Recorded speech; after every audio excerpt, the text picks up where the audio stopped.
Bom, na aula passada nós calculamos a nossa corrente nominal, tá? Considerando a nossa tensão e potência, nós obtemos a corrente de projeto.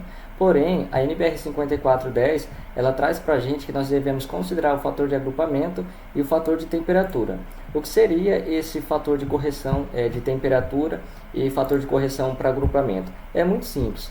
Quando você tem vários circuitos dentro de um único conduíte, você deve considerar que há uma alteração de corrente elétrica dentro daquele circuito específico, em razão dele estar muito próximo a outros circuitos. Então, o que acontece? Se nós temos dois circuitos, nós vamos considerar esse valor aqui. Se nós temos 3, 70, 4, assim por diante. Olha aqui, ó, verificando aqui o nosso circuito 2. Ó. Aqui é onde passa o meu circuito 2.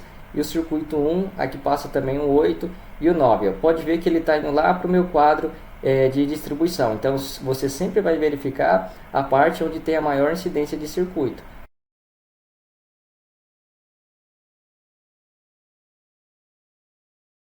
Então, vamos lá. 1, 2, 3 e 4. Aqui passa somente 1 e 2, tá? Então, eu vou considerar isso aqui, ó. 1, 2, 3 e 4.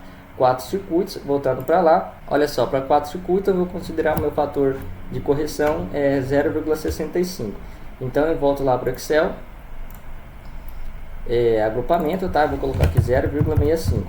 Ó, voltando aqui, ó, tem um esquema ilustrativo, tá? Que você vai escolher se os seus condutores estão isolados, dessa forma, tá? No eletroduto, ou se eles são tipo cabo multipolar, tá? Num cabo só você tem vários condutores passando ali dentro. No nosso caso, nós vamos utilizar o B1, tá? Mais pra frente você vai entender por que a gente vai utilizar esse B1. Então vamos lá, fator de correção de temperatura. Para nós, aqui eu vou considerar uma temperatura de 20 graus Celsius, tá? E eu estou utilizando PVC, que novamente também é o mais utilizado. Você tem EPR ou XLPE, tá? No meu caso aqui eu vou considerar ambiente.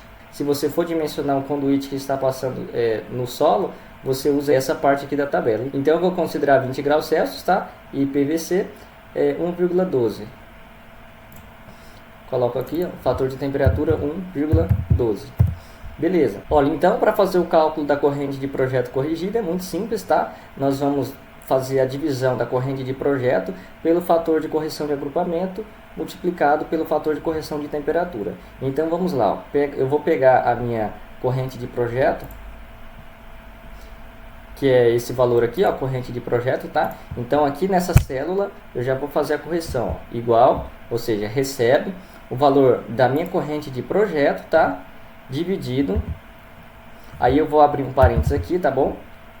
Pelo fator de agrupamento vezes fator de temperatura, fecha o parênteses, Enter. Olha, já calculou a minha corrente corrigida, tá? Então, essa corrente nominal que antes eu tinha calculado 10 amperes, eu vou ter que aumentar para uma corrente próxima de 13 amperes.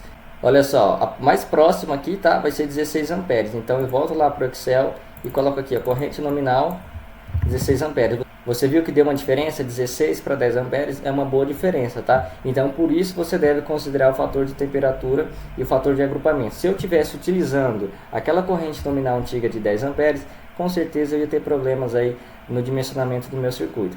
Então é isso aí, é muito simples calcular a corrente corrigida, tá? Basta verificar esses valores aqui e você obtém a sua corrente nominal, tá? Lembrando que essa daqui, ó, é a nossa corrente de projeto. E essa corrente nominal, ela pode variar de acordo com a quantidade de circuito que você tem passando dentro de um eletroduto ou da temperatura daquele ambiente. Se você está colocando aquele conduíte numa parede que está mais exposta à insolação, então você deve considerar uma temperatura um pouco maior. Se você está trabalhando com eletroduto subterrâneo, você reduz a temperatura assim por diante, beleza? Então, na próxima aula vai ficar faltando apenas calcular a seção dos condutores, tá? É muito simples também, mas eu vou deixar uma aula específica para a gente trabalhar sobre isso. E eu espero vocês então na próxima aula.